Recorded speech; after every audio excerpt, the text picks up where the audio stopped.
कभी सोचा है कि एक आम सा इंसान कैसे दुनिया के ताकतवर तरीन रहनुमाओं में से एक बन जाता है? आज हम बात कर रहे हैं व्लादिमीर पुतिन की, एक ऐसा नाम जो कई दहाइयों से आलमी सियासत पर छाया हुआ है। तो आइए इसी सवाल का जवाब ढूंढते हैं। हम व्लादिमीर पुतिन की कहानी को एक मिसाल बनाकर ये समझने की कोशिश करेंगे कि ये गैर मामूली तब्दीली आखिर मुमकिन कैसे हुई। हर बड़ी कहानी की तरह इसकी भी एक शुरुआत है। पुतिन को समझने के लिए हमें बिल्कुल शुरू से शुरू करना होगा, उनकी इब्तिदाई जिंदगी से, जहां उनके मुस्तकबिल की बुनियाद रखी गई। जी बिल्कुल, उनकी शुरुआत बहुत ही आम सी थी। वो लेनिनग्राड, जिसे आजकल सेंट पीटर्सबर्ग कहते हैं, वहां एक बिल्कुल आम से खानदान में पले बढ़े।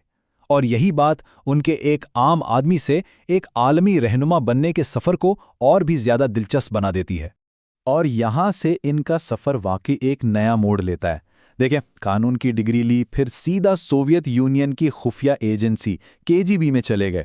हर कदम उन्हें ताकत के मरकज के और करीब लाता गया। और फिर आया साल 1999, जब वो रूस के सदर बन गए। अच्छा, सदर तो बन गए, लेकिन इतने सालों तक इक़्तिदार में रहना ये बिल्कुल अलग खेल है। अब हम देखेंगे कि पुतिन ने अपनी हुक्मरानी को इतना लंबा चलाने के लिए आखिर क्या हिकमत अमली अपनाई। और यही तो असल सवाल है ना, कि आखिर वो इतने लंबे अरसे से रूस की क़यादत कैसे कर रहे हैं। इसका जवाब उनके सियासी दावपेच और इस हिकमत अमली में छुपा है, जिसने इक़्तिदार पर उनकी गिरफ्त को लोहे की तरह मजबूत बना दिया। उनकी हिकमत अमली को हम 4 हिस्सों में देख सकते हैं। पहले तो वो बार बार सदर मुंतखब हुए, फिर जब कानून आड़े आया तो वो वज़ीर आज़म बन गए, लेकिन कंट्रोल सारा उन्हीं के पास रहा। फिर उन्होंने आइन ही बदल दिया ताकि वो मज़ीद अरसे तक सदर रह सकें, और साथ ही मीडिया और सियासत पर अपनी गिरफ्त मजबूत से मजबूत तर करते गए।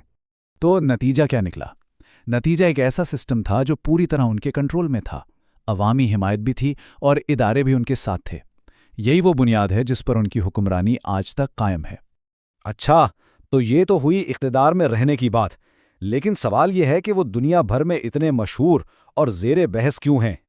कई चीज़ें हैं जो उन्हें एक आलमी शख्सियत बनाती हैं। एक तो उनकी शोहरत है, एक बहुत ही ताकतवर लीडर के तौर पर। वो बड़े और सख्त फैसले लेने से घबराते नहीं हैं। फिर रूस यूक्रेन जंग जैसे आलमी मामलात में उनका किरदार, उसने उन्हें हर वक्त खबरों में रखा है। और आखिर में उनका अपना इमेज, एक मजबूत पुरएतमाद लीडर का, जिसे बहुत सोच समझकर बनाया गया है। लेकिन जैसा कि होता है, हर कहानी के 2 रुख होते हैं। पुतिन की क़यादत भी तनाज़ुआत से खाली नहीं। तो आइए दोनों पहलुओं पर एक नज़र डालते हैं। देखें, एक तरफ तो उन पर तनकीद होती है कि वो अपने सियासी मुखालिफिन को दबाते हैं, मीडिया पर सख्त कंट्रोल रखते हैं और बैनुल-अक़वामी कवानीन को नज़रअंदाज करते हैं। लेकिन दूसरी तरफ उनके हामियों का मानना है कि उन्होंने ही रूस को उसका खोया हुआ मकाम वापस दिलाया और मुल्क को इस्तेहकाम बख्शा।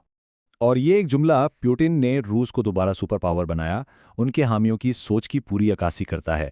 बहुत से लोगों के लिए यही उनकी सबसे बड़ी कामयाबी है।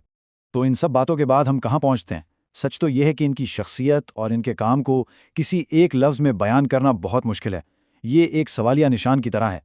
मुख्तसरन, ये कहानी है एक आम आदमी की जो दुनिया की सबसे बड़ी ताकतों में से एक की चोटी तक पहुंच गया। एक ऐसा सफर जो गैर मामूली भी है और बेहद मुतनाज़ा भी, जिसने न सिर्फ रूस बल्कि पूरी दुनिया की तारीख पर गहरा असर डाला है। और आखिर में हम आपको उसी सवाल के साथ छोड़े जाते हैं, व्लादिमीर पुतिन को तारीख किस नाम से याद रखेगी? एक हीरो के तौर पर जिसने अपने मुल्क को दोबारा अजीम बनाया, या एक सख्तगीर हुक्मरान के तौर पर